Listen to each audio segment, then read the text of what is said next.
It's time. What is it time for? Well, what have I been saying I need to get to that comes up over and over and over? Grief. I have been, well, I want to be clear. I'm not doing well. Feeling what I feel does not mean that I'm not doing well, but I've been doing very well the last few days. And I've had some peaks of rage pop up, but they have all been handleable. And I was listening to a podcast this morning that took place in college. The story took place in college.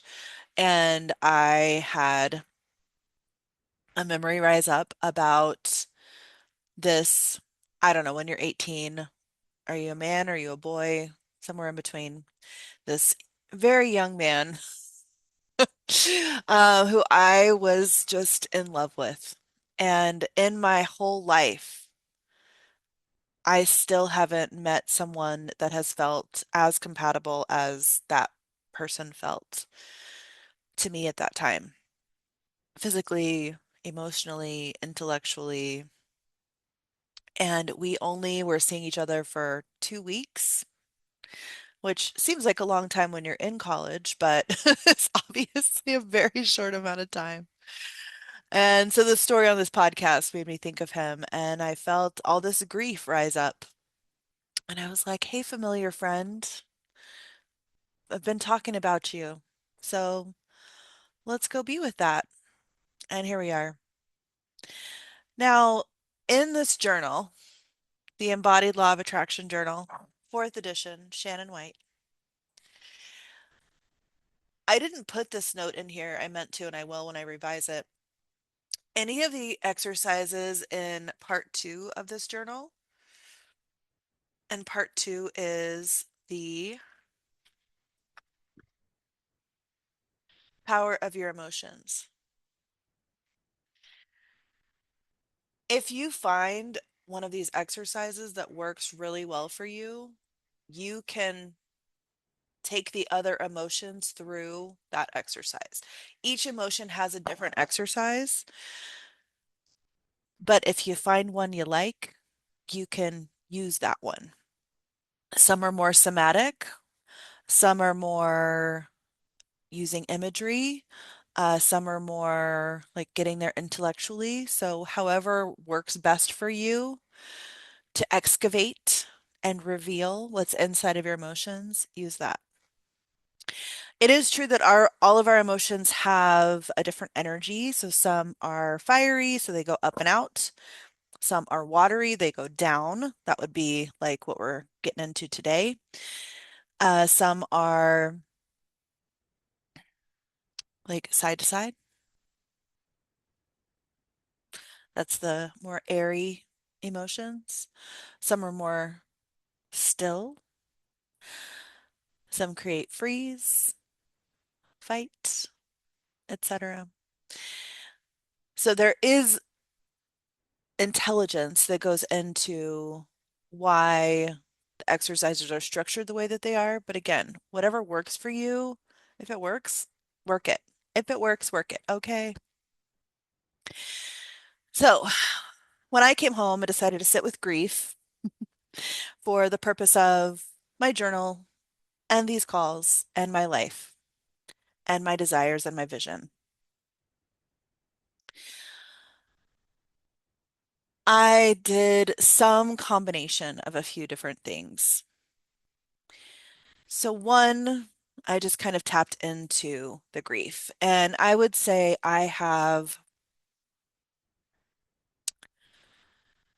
like my grief is around primarily around rejection, abandonment, etc. And you could imagine how someone who has very intense rejection, abandonment, and grief from a very young age may struggle in life to build like an audience. Fear of recreating the abandonment and grief may unconsciously hinder a person from creating a following. So, that's one of my big desires is that following. And that's what, like, I don't know, biggest feeling, biggest gap, biggest place. And I've also mentioned in some of the previous calls that, in my feeling of grief as it's come up over the time that I've been recording these,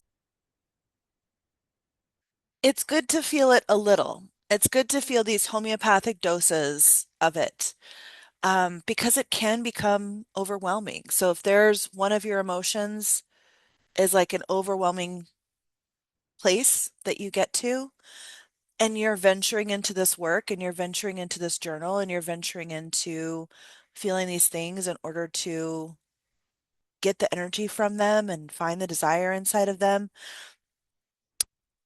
give yourself, you're responsible for this. Give yourself a safe space.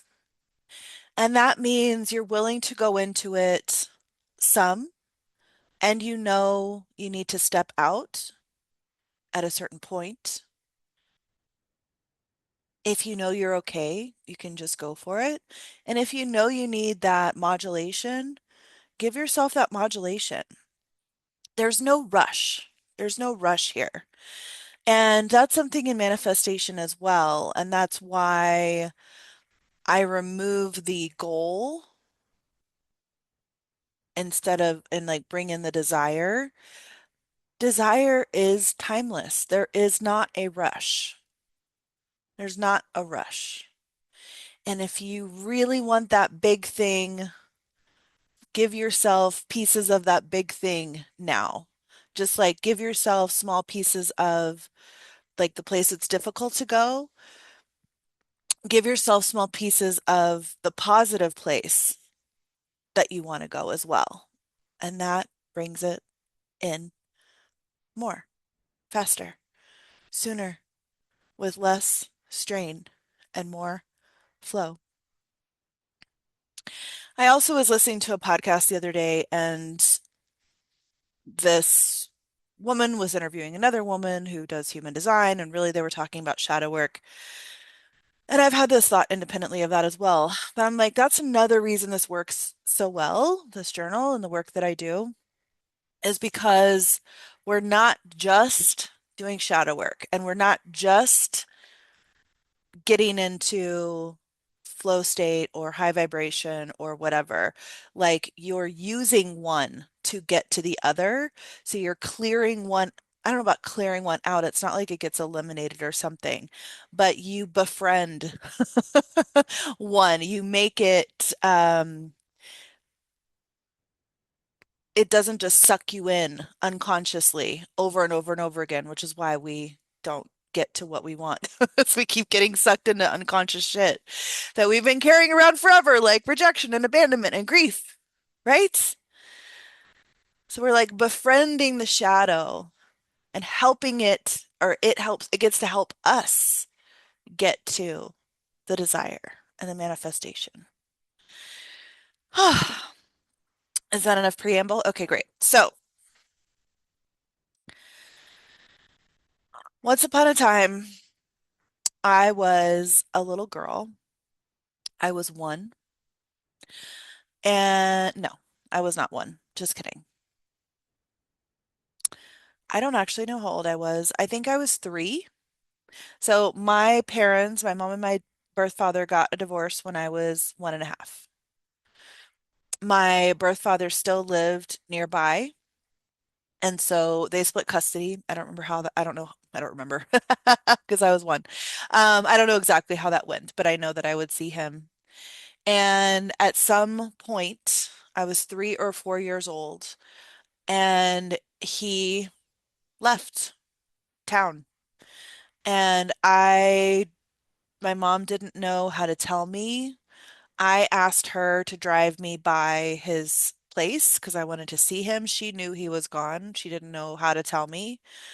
And So we went by there and all of his stuff was gone, and I was devastated, just completely devastated. And then, and she told me this like a few years ago. And when I think of the, like from my adult space, when I think of, oh yes, I was left when I was very young, I don't have a whole lot of emotion related to that. But when I heard that story and I could feel that child's grief and I could feel that child's sense of rejection and abandonment, then I'm like, oh, like now I can feel it. I can feel it from her standpoint. And just a complete, like, what? And not even being old enough to have the words to express the feeling, just like shock. And my mom also said that when it would be birthday or Christmas time, there'd be like a present on the porch, and I would run out and I hope it was from my dad, and it was like from my uncle or something. And like he just, that was it. That was it. And I mean, I did see him again later in life, whatever. Now I haven't talked to him in, well, 18 years. And that feeling, like, how do we embrace it? How do we, um, wield it? How do we harness it? How do we hold it and like care for it lovingly? And it's a good question. And, as I'm sitting with my feelings of grief, and I mean, they come up often, and I have played out versions of that dynamic in my life many times.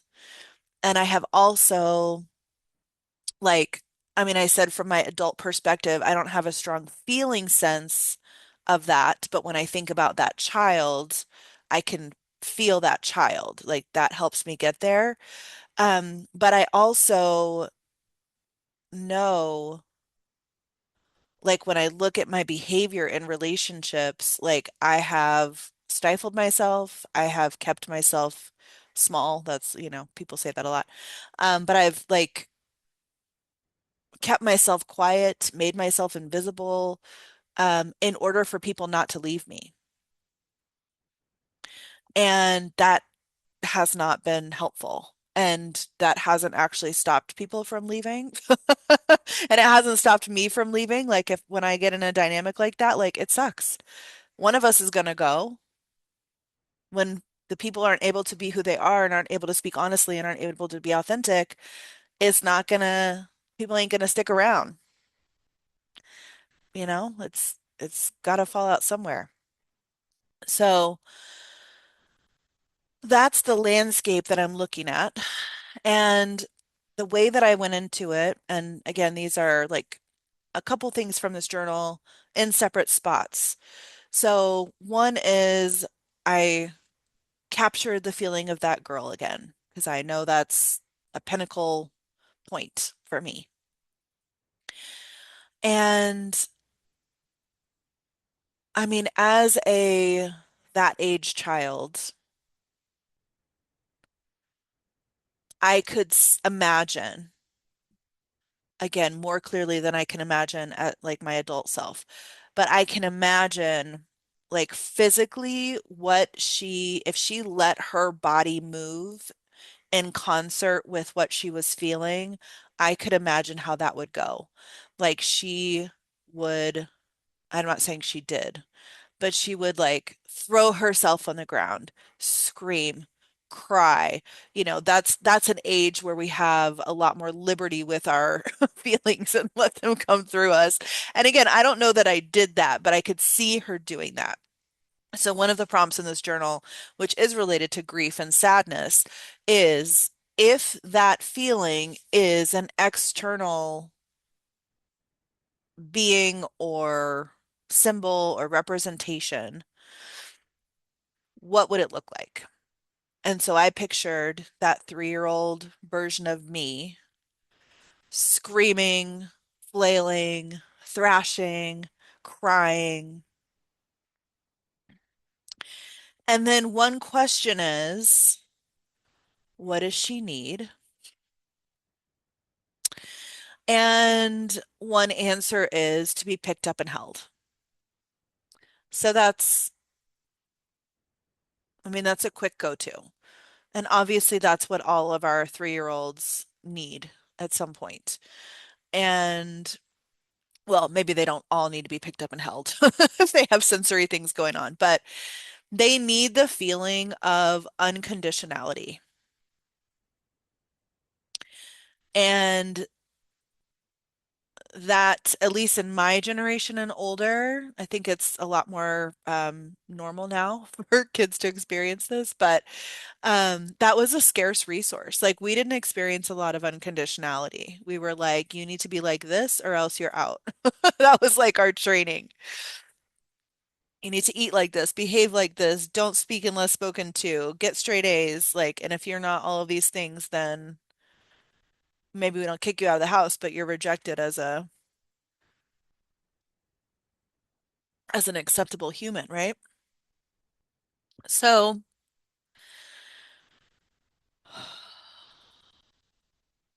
so I let myself see that emotion, and that's how I saw it.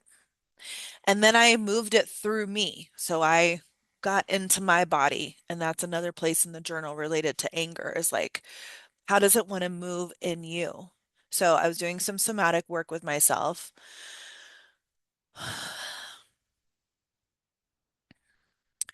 And the thing inside all of these things, when I said at the beginning that every place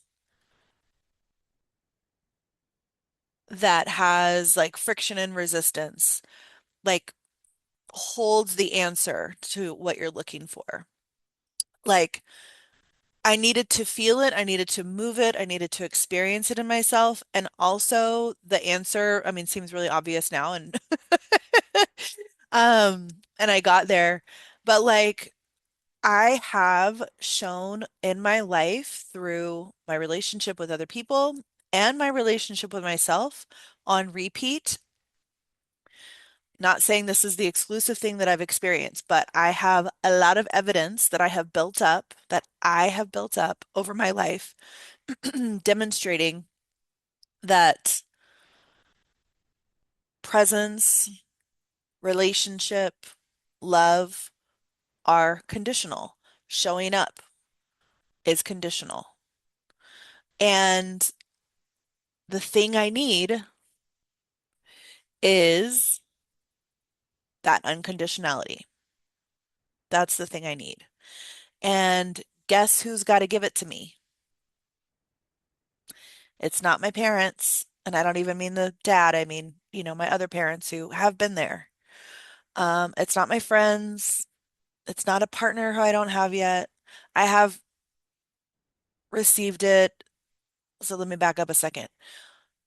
I need the unconditionality. Where have I had that? So that's one of the questions. Because our perspective leans toward our wound. So we see things from that place.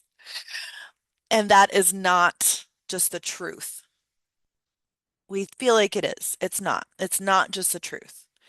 So, one, where have I experienced unconditionality? And I didn't put that list together before recording this, but it's very interesting. I'm actually feeling something very strong right now. Um, and I'm going to say it vulnerably and frankly. So, the first one, which I had thought of already, is animals. All the animals that I've had in my life, I have loved me unconditionally, and I have loved them unconditionally. And I mean, it's a, very special, very, very special thing if you're an animal person and you know what I'm talking about. And, I have my beautiful 14-year-old dog here with me now, and she's just the lovingest love. She's just my companion. So there. is a beautiful example. The one that just came up, and I'm getting skin tingles just about to say this, which is so funny, is food. Food has been unconditional. And my food growing up that my mom provided for me, she wanted me to be healthy, which actually led to a lot of unhealth. So she would, at that time in the 80s and 90s, that meant low fat, that meant whole wheat. So like not very tasty. Everything was like missing something. Everything was, you know, not like full flavor. It was all a like a representation of something else. Nothing was what it was. I think margarine, think low fat cheese, or I mean low fat Velveeta or something like that. Think whole wheat pasta that just does not taste like pasta. Like her, I mean, love her, and she was doing what she thought was the best thing. But she would make mac and cheese like, a comfort meal, and it would be with whole wheat pasta.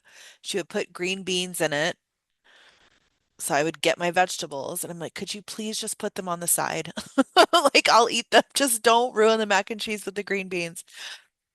And then with non-fat milk, and I don't even know what she used for the cheese powder. I don't know, low-fat cheese powder. I have no idea. But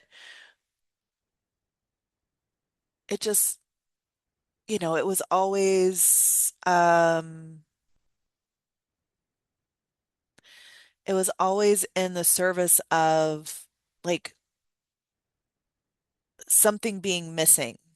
There's always needed to be something missing for it to be okay, if that makes sense. And I would steal food from, well, from my home if there was good stuff to steal. From my friends' houses. I mean, I would like sneak into their pantries and steal fruit roll-ups.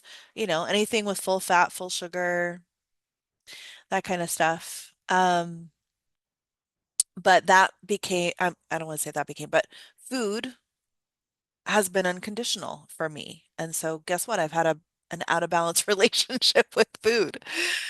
And, but it has been that thing. And this is funny, I'm actually creating a more balanced relationship with food because I'm not inhibitive with it right now.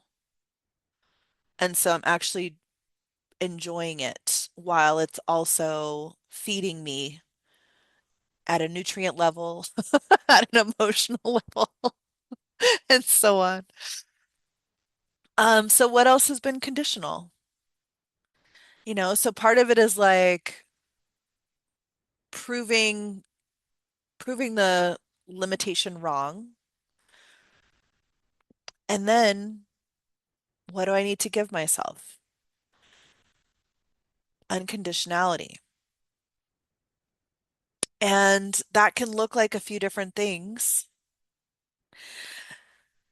It's funny because when I first came to the computer and was going to talk about this, I was thinking of unconditionality like, okay, what's like the healthy thing I can do no matter what? And maybe that's the thing. But what I'm talking about is loving unconditionally, whether I choose the healthy thing or decide to get the full cheesy, fully processed mac and cheese.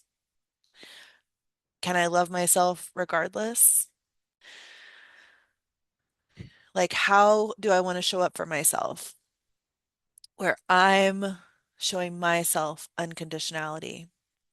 And I was just talking to a friend the other day how, and I appreciate this about her as well, like neither of us is in the like weight loss conversation. Like we don't talk about that with each other, with other people.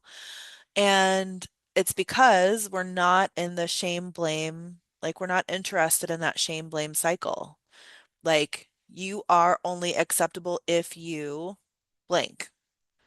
Eat this many calories, eat this many macros, weigh this amount, have this figure, have this BMI, have this waist to hip ratio, like just like whatever the fucking thing is. Like that's not where it is. And so I'm just calling myself out here a little bit and, repeating what I said. But when I came on here to record, I was thinking that my unconditionality would be something in that realm. Like, unconditionally, I will prove my love to myself by doing this behavior. But really, I just need to prove my love to myself because I love myself. So that's where it is. And I've brought this up before, but inside of my Stability Accelerator online course, there is a module about how to let life spoil you. And the key there is you start spoiling your future self. And your future self might be the version of you in a couple of minutes. It might be the version of you tomorrow. It might be the version of you when you wake up in the morning. Like, what is the future version of me gonna love? Are they gonna love when I get back in the kitchen and it's clean? Yes, we already know that from before. So like maybe my unconditionality is like leaning more into that and not getting angry at myself if I don't do something, but focusing on like how is the version of me a few minutes from now? Like what way can they feel the best? When I wake up tomorrow, what will I feel the best about having done today? How can I unconditionally love myself? Like it is an emotion, but it's also action. It's also a choice. It's also a decision. What is the most loving thing I can do for myself right now and for the version of me tomorrow and for the version of me in 2 hours? That's where I'm leaving it. And I guess I'm not because I have something else to say. I like, where did we go just now? Where are we? Um, well, I was feeling grief. I was feeling that gap. I was feeling that space that's just filled with that deep longing and sadness. And now I am feeling like I'm getting the chills that to me are like indicators of like this was a yes, this was a yes, this was a yes, this was a yes. Like you're on track, bitch. I actually had one time, I mean, maybe this is happening right now. I mean, I feel like I'm being like touched by tingles. So I went to the Southwest Institute of Healing Arts. That's where I learned polarity and cranial. That was in 2007 as I started there. I did two AOS degrees, so I did two different associate's degrees there. So I was there for 4 years as a student. I started teaching in 2011, so a little overlap. I was still studenting, and then I started teaching. And then I taught there until solidly until 2016, and then I came back for a blip in 2019, and then I peaced out. Um, but Southwest Institute of Healing Arts, so SWIHA, it is like I would call it Hogwarts. Like it's where you go to learn, like I don't know about learn. A lot of people come in knowing they have magical powers and psychic powers and all that kind of shit. But it's where you come to like hone them and use them and like find a place in the world that makes sense for you to be able to use them. So they would do life coaching and hypnotherapy and massage therapy, polarity therapy, cranial sacral therapy, et cetera, et cetera, et cetera. And I was in a polarity class and we were at the end having a little powwow. And we would always like do a check-in at the end and talk about the day and the sessions we did and any questions and what we experienced. And this is when I was a student. And I said something, and whatever I said, I got chills, just like, psh, like I'm having right now. And this other woman in my class was like, an angel just touched you. And she didn't know I had just had chills. And I was like, oh shit, okay.